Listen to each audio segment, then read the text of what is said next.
everyone, welcome back to my channel and welcome to Thriller Thursday.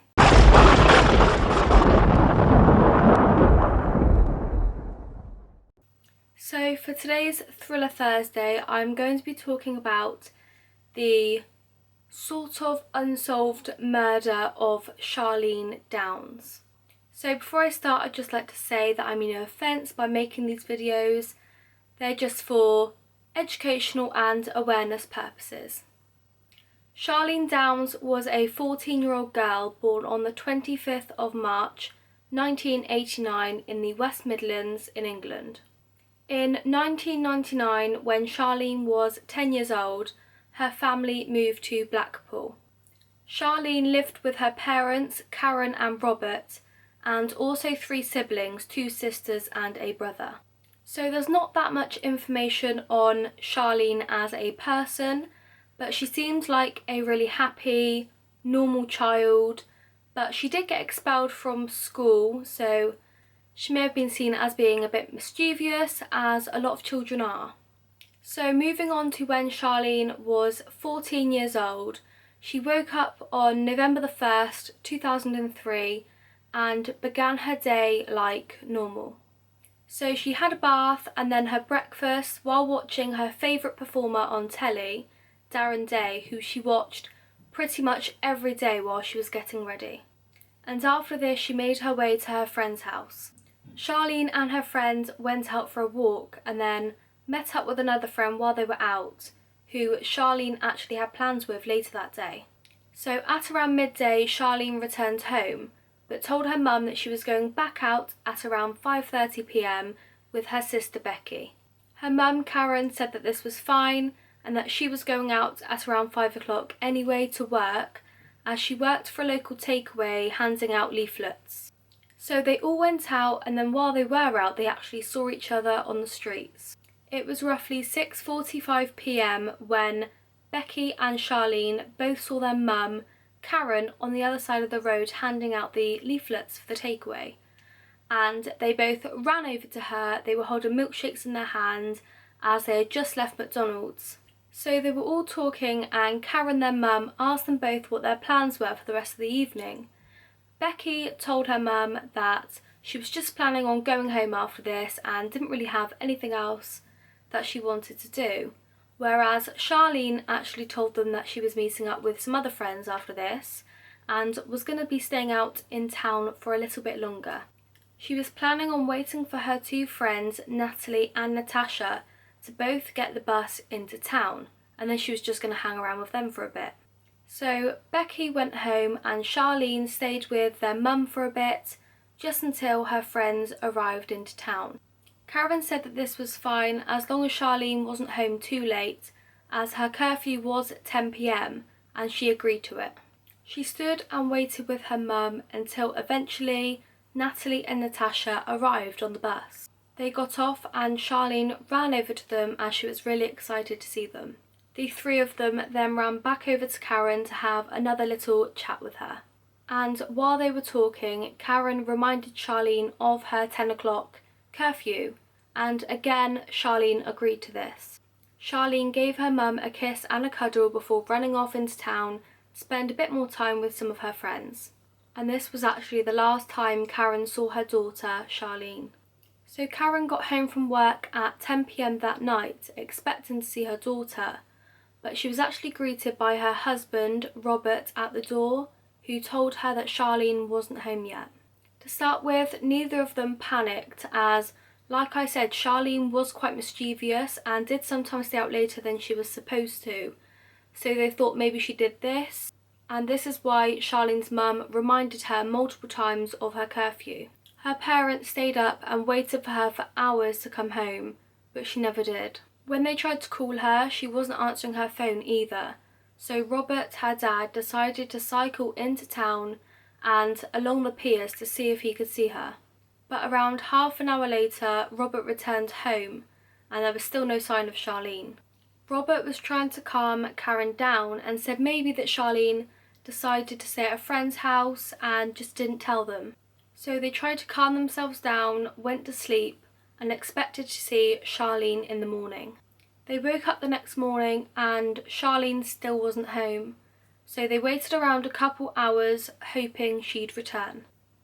Karen said at this point she had a gut feeling that after waiting for a couple of hours for Charlene that she wasn't going to come home. So Karen and Robert both got in the car and drove around to Charlene's friends' houses, seeing if she was there, but she wasn't at any of her friends' houses. Natalie and Natasha, the last two friends to meet her the night before, said that they left her on the pier at 9:30 p.m. alone, as they had to go home and babysit, but they weren't sure what she did after that. So now Karen knows that her gut feeling might have been right, as she wasn't with any of her friends, so who was she with? So Karen and Robert then decided to call the police and told them that their 14-year-old daughter had been missing for nearly 24 hours, but the police told them that they had to wait a further 24 hours before reporting her missing. By Sunday evening, it had been 24 hours since anyone had last seen Charlene, and she still was nowhere to be seen. She wasn't picking up her phone, replying to texts, no one had heard from her. On the Monday morning, Charlene's parents stayed home for a while. They were constantly looking out the window, expecting her to walk down the street, but she never did. By midday, it had been nearly 40 hours since Charlene was last seen, so Karen and Robert both decided to go to the police again. Finally, police came round the house and filed a missing persons report for Charlene Downes. They took a description and a photo and then began door-to-door inquiries. But the next day there was still no sign of Charlene, and by the Tuesday her mum definitely knew it was serious.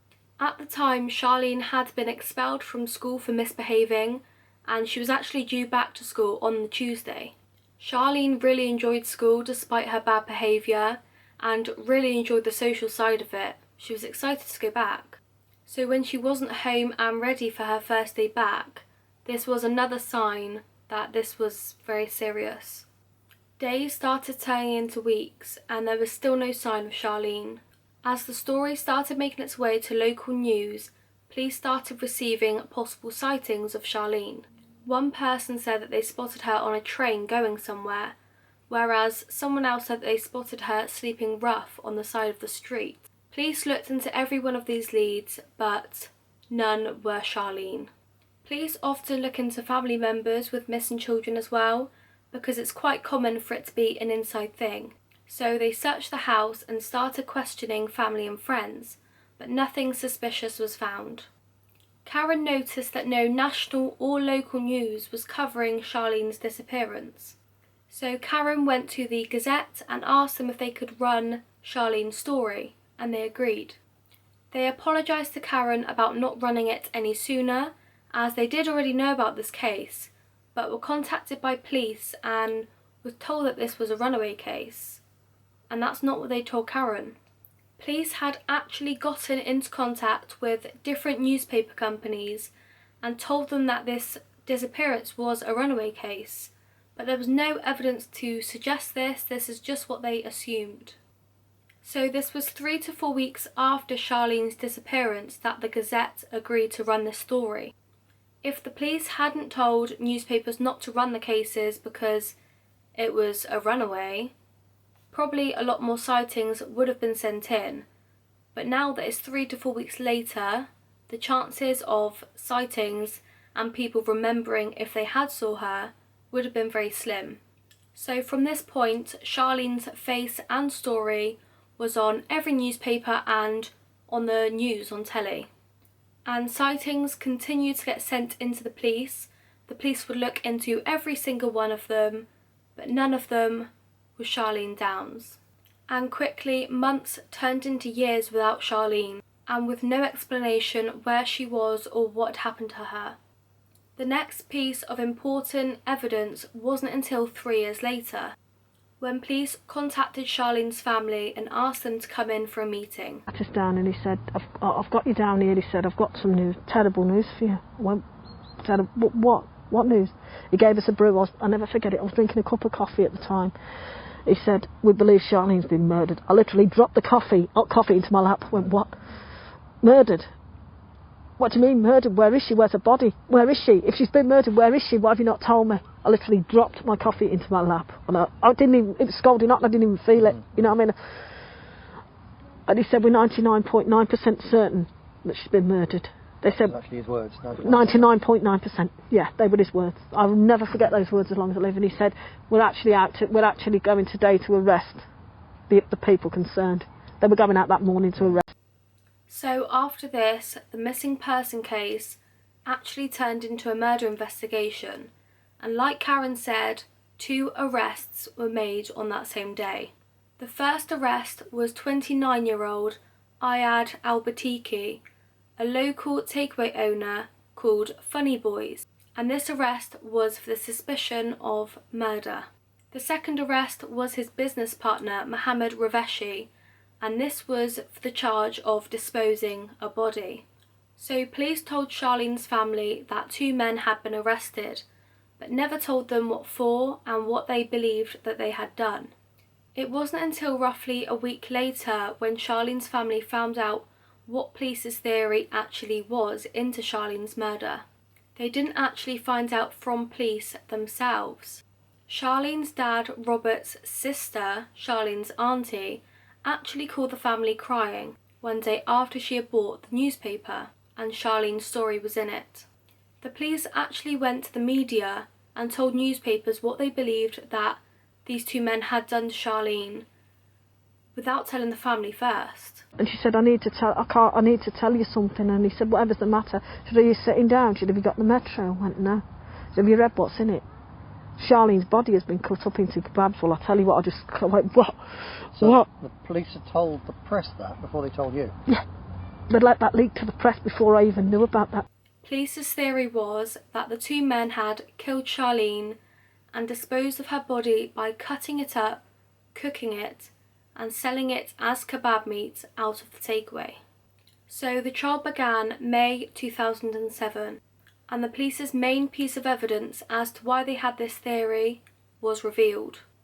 It was a secret audio recording of the 2 men talking about what they had done to Charlene. Police managed to get this audio recording because the person who called in about these 2 men was actually one of their brothers. This man went to the police and told them about his brother and his business partner as he heard them talking about how they killed and disposed of a little girl. So police decided to set up recorders in their homes, cars and work to see if they could catch the men talking about what they had apparently done. Apparently in these tape recordings, Ayad Albatiki admits to having sex with Charlene, killing her and then feeding her body through a meat grinder and selling her as kebab meat. In another recording he was caught saying, I killed her, I killed a girl, I was just angry. Mohammed was also heard on these tapes saying, there is nothing left of her, she was here, she died, there is really nothing. Although none of them mentioned Charlene's name, so it is speculated that they might not have been talking about her.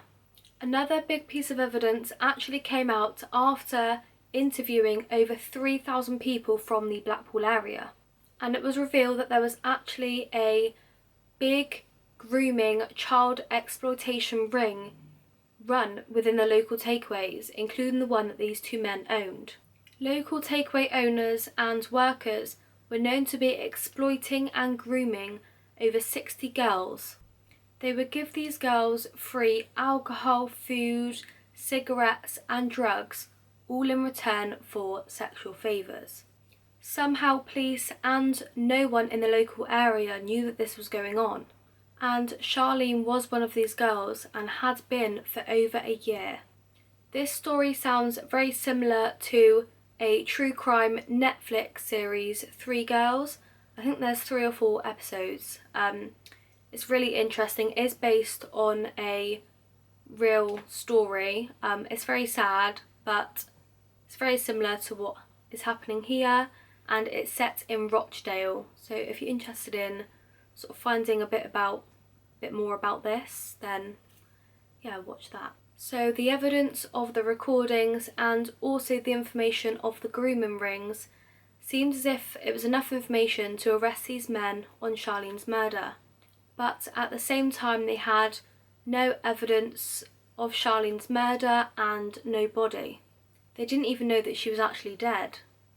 So the court case actually came to a hung jury, which means that the jury couldn't decide whether the men were guilty or not guilty. So half of the jury believed that these men were guilty, whereas the other half didn't, as they believed that there wasn't enough evidence to prove that they were guilty, so they weren't charged, and the two men were both released back into society. After the trial, police actually found out that one of the jury members actually knew one of the two men on trial, and this was against the law. Also, one of the defendant's brothers had been following around some of the jury members, trying to intimidate them, obviously to try and make them not charge them. Due to all this information, another trial was set to take place the year after in April. Although this second trial didn't go ahead as they found flaws in the audio tapes. So from what I found, the person who transcribed the tape, so listened to them and typed them out, actually did it wrong, but I'm not entirely sure how. So because of this, the audio tapes were unable to be used within the trial, and this was the only solid evidence pointing to these two men. Both men were actually given £250,000 as compensation for being falsely arrested and for being put through trial without any solid evidence. Around a week after the retrial was supposed to take place, Karen, Charlene's mum, was actually arrested for stabbing her husband Robert during an argument. Although he didn't want to press charges as he knew she was going through a lot of pain at the time and didn't mean to take her anger out on him. Charlene's family and friends have carried out several protests to get these men trialled. However, Charlene's family believe that the men are being protected by police. They watch them, don't they? If we have a protest, they're protecting them. We can't say what we want, we can't shout what we want, we can't do what we want. You know what I mean? It's as good as they're as good as tuck them up in bed at night. You know what I mean? It's just wrong. They've got the protection of the police. They have the protection of the police. Everywhere he goes, the police protect him. Every time he does anything else. Unfortunately, none of these protests were successful and the men weren't retrialled. Ayad Al-Batiki has been in trouble with the police several times since for multiple assaults and sexual assaults, but has got away with it every time. A year after the failed retrial, in March 2009, Charlene's sister got arrested for racially aggravated assault against one of the brothers of the men. And in 2012, Charlene's brother was arrested for assaulting the man who was charged with disposing the body. The same year, Karen was given a warning by police for handing out leaflets implicating that the two men had involvement in the murder of her daughter. In November 2013, 10 years after Charlene's disappearance, it was actually revealed that Charlene was being sexually assaulted in her own home. The family had been known to social services pretty much all of Charlene's life, and Charlene was actually put into a category of vulnerable to sexual exploitation, and this was at the age of 11 years old. When she was 11 years old, hospital reports identified signs of sexual abuse, and this was forwarded on to social services. When they got involved, they realised that the house was often being visited by men with rape and assault convictions. At the time of Charlene's disappearance, there was a man staying in the household who was on bail for sexual offences, but he was believed not to be anything to do with Charlene's disappearance. So the most recent development in the case was in 2017, where Nigel Lloyd was arrested for suspicion of involvement. Nigel lived in Preston at the time of his arrest, but at the time of the disappearance he lived and worked in Blackpool. Nigel actually owned a little cafe in Blackpool, and it was suspicious that he just got up and left his business at the time of Charlene's disappearance and moved away to a different location. Police questioned Nigel for 48 hours, but they did have to let him go as they had no solid evidence that he was involved. Around the same time, 14 years after her disappearance, police found CCTV footage of her last movements. The CCTV footage shows Charlene and her sister Becky walking through town on the day of her disappearance, which isn't that helpful, but police didn't know that these were going to be useful or not until they looked at them.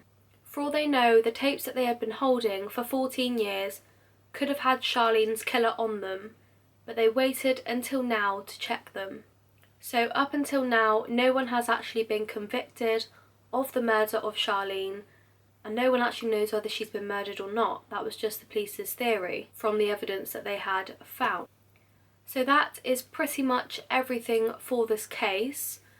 Let me know down below what you think happened. I do believe what the police thought as well, with the evidence that they had. I'm not sure how the transcriber made mistakes, whether they were big ones or not, but I do believe that it was the two men in the takeaway. But yeah, let me know what you think. Give this video a thumbs up if you enjoyed, and subscribe if you haven't already, and yeah, I'll see you in the next one.